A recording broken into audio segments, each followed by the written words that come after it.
Nauubusan na ng pera si Vladimir Putin, kaya pati sariling mga elite ay inuubos niya para mabuhay. Para pondohan ang kanyang palpak na digmaan, sinamsam ng Kremlin ang 10-10 bilyong dolyar mula sa mga oligarka at kanluranihing kumpanyang tumatakas. Pero kahit pinakamalaking nakawan sa kasaysayan ng Russia, di pa rin ito sapat para mapigilan ang pagkalugi. Kaya ilang malalaking kumpanya ay nasa bingit ng pagbagsak at nagmamakaawa sila kay Putin para sa tulong. Pero ang tulong na iyon ay hindi darating agad. Mula nang aneksahin ni Putin ang Crimea, noong 2014 kinuha ng Russia ang yaman ng halos 30 oligarko. Kabilang ang 17 sa 100 pinakamayayamang bilyonaryo sa mundo. Ang kabuang halaga na kanyang ninakaw ay tinatayang 2.6 trilyong rubles.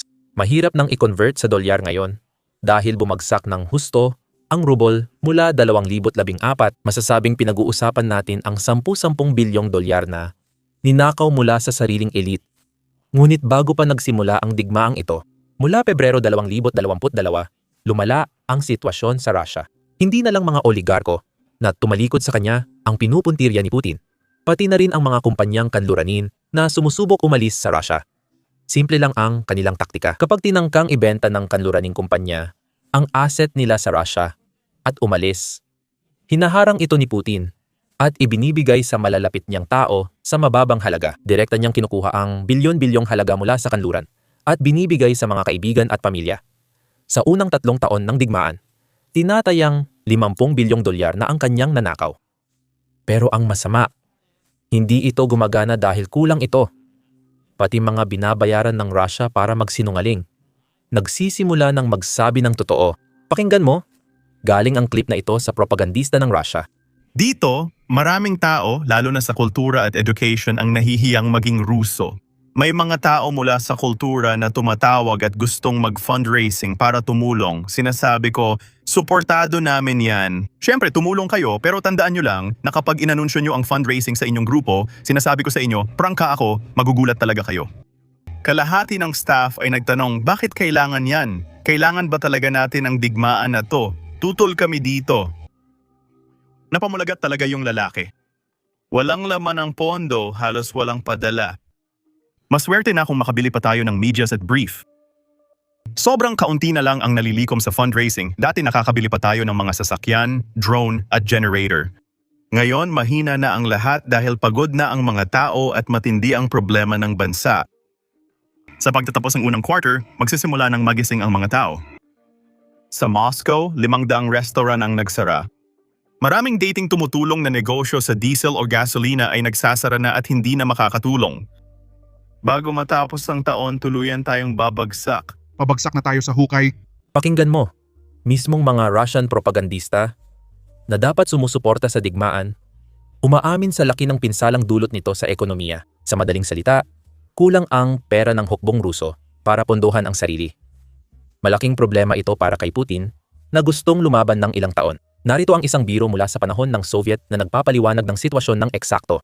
May sinabi ang isang general ng Soviet sa kanyang mga sundalo, mayroon akong magandang balita at masamang balita. Magandang balita, makakapagpalit kayo ng salawal ngayon. Masama lang, kailangan ninyong magpalitan ng salawal sa isa't isa. Ganyan ang lohistika ng Russia ngayon. Sa kabutihang palad para sa hukbo, hindi kasing lala ang sitwasyon sa harapan kumpara sa loob ng Russia. Dahil hindi talaga nababayaran ang mga tao roon, hindi gumagana para sa mga Ruso ang estratehiya ni Putin na gumastos ng 1 bilyong dolyar bawat 2 araw para bombahin ang Ukraine. Mga driver ng bus, nagwelga sila at hinihingi ang sahod na pinaghirapan nila. Ngunit mula Enero ay wala pa rin silang natatanggap na bayad. Hindi binabayaran ang mga driver ng bus at empleyado ng gobyerno sa lungsod. Iyan ang nagpapakita ng kalagayan ng budget ng Russia. Pero hindi kasing lala ng sitwasyon nila kumpara sa nangyayari sa Leningrad, ang lungsod kung saan nagmula si Putin. Ang mga gusali ng pulis militar ay literal na bumabagsak, lumulubog sa lupa kung saan sila itinayo. Bakit? Dahil walang naglalaan ng pera para ayusin ang mga gusali ng mga empleyado ng gobyerno. May namamatay. At habang nire-record ko ito, tuloy pa rin ang rescue operation dito. Alam ko na iniisip ng ilan sa inyo, lumago ng 1% ang ekonomiya ng Russia noong nakaraang taon. Baka hindi naman ganun kalala.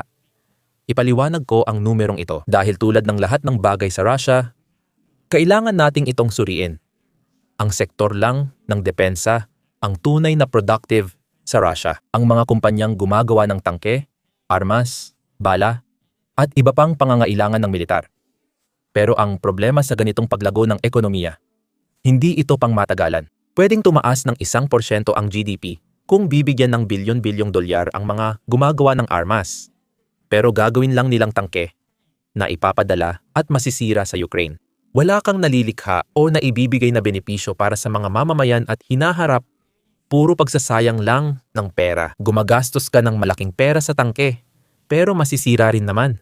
Pinakamasama, nilalamon ng depensa ang lahat ng kapital, resources at talento na dapat sana sa ibang sektor. Kaya nagugutom ang ibang industriya sa Rusya. Tingnan mo ang Russian Railways, pinakamalaking employer sa bansa na ngayon ay malapit ng mabangkarote. Kung hirap na ang Railes, malinaw na ang sitwasyon. Ang mga dating nag-e-export na industriya at nagdadala ng produkto sa bansa ay hindi na tumatakbo sa dati nilang antas. Kaya nahihirapan ang Russian Railway. Hindi lang Riles ang apektado. Ang industriyang bumuhay sa Rusya, ang industriya ng langis nito, ay bumabagsak na rin. Gaya ng nakikita mo sa iyong screen. Nalulugi ang mga kumpanya ng langis sa Rusya dahil sa pagbaba ng presyo ng langis sa buong mundo at mga sanksyon na pumigil sa kanila makabenta sa pangunahing merkado. May mga malaking kumpanya pa rin na nagbebenta ng langis sa black market at kayang tumagal ng matagal. Maraming kumpanya, lalo na ang maliliit at katamtaman, ay hirap nang mag-operate gaya dati. Dati, ang mga kumpanyang ito ay nag-sponsor ng European football teams para ipakita ang yaman ng Moscow. Pero ngayon, hirap na silang bayaran ang sarili nilang gastusin.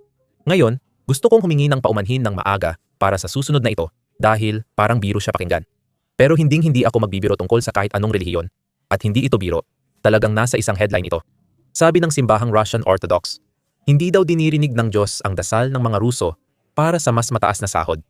Kapag simbahan na ang nagsabi, kahit Diyos di makakatulong dahil sa ekonomiya, nagiging katawa-tawa ang sitwasyon. Ano ang ginagawa ni Putin habang bumabagsak ang ekonomiya niya? Sa kabutihang palad, may plano siyang mailigtas ang Rusya gamit ang malikhaing paraan. Nangako siya sa Estados Unidos ng $14 na trilyong kapalit ng pagtanggal ng mga sanksyon. Sa unang tingin, parang magandang kasunduan iyon. Ang pagtanggal ng sanksyon sa Rusya ay malaking tulong sa ekonomiya. At para sa Estados Unidos, napakalaki pa rin ang $14 na trilyong. Ang ekonomiya ng Estados Unidos ay $30 trilyong. Ibig sabihin, alok ng Russia ang kalahati ng produksyon ng Amerika kapalit ng tulong para maligtas si Putin. Pero gaya ng lahat tungkol sa Russia, may malaking problema. Wala namang $14 na trilyon ang Russia. Ni malapit pa. Narito si Pangulong Alexander Stubb ng Finland na nagpapaliwanag ng problema. Pakinggan natin. Gaano mo pinagkakatiwalaan ang mga kasunduan sa negosyo ng Russia? Ikaw? Narinig ko na sinabi ng mga Ruso na magkakaroon ka ng access sa 12 trilyon tapos makikita mo, okay, ang GDP ng Russia ay 2.5 trilyon. Saan manggagaling ang 12 trilyon na ito? Sa tingin ko, dapat mag-ingat ang gumagawa ng DLC na kasunduan dahil mukhang nagsisinungaling ang mga Ruso. Dapat nakita na natin ito. Hindi magaling sa math si Putin. Plano niya ng 3 araw na espesyal na operasyong militar. Pero 4 na taon na. Mukhang may problema siya sa pagbibilang. Mukhang may plano ang Rusya para makuha ang 14 na trilyon. At sa totoo lang, nakakatawa talaga ito. Tingnan mo.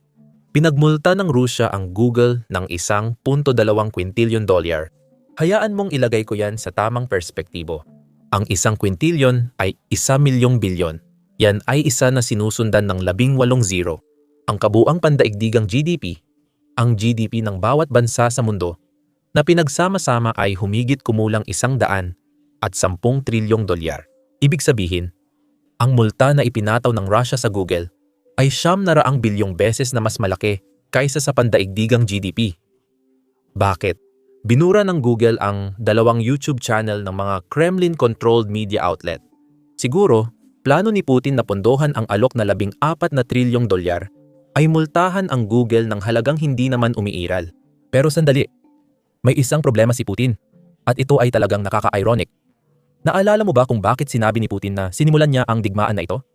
Sinabi niya na inuusig ng Ukraine ang mga minoryang nagsasalita ng Ruso. Sinabi niya na ipinagbawal ni Zelensky ang wikang Ruso sa Ukraine kahit si Zelensky mismo ay nagsasalita ng Ruso. Ngayon, ginagawa rin ni Putin ang katulad na bagay. Ipinagbabawal ang banyagang wika sa Russia. Ang negosyong may banyagang wika sa patalastas o karatula ay pagmumultahin ng 8,000 hanggang 10,000 dolyar. Kasama sa pagbabawal ang mga post sa social media, kahit sa mga platapormang bawal na.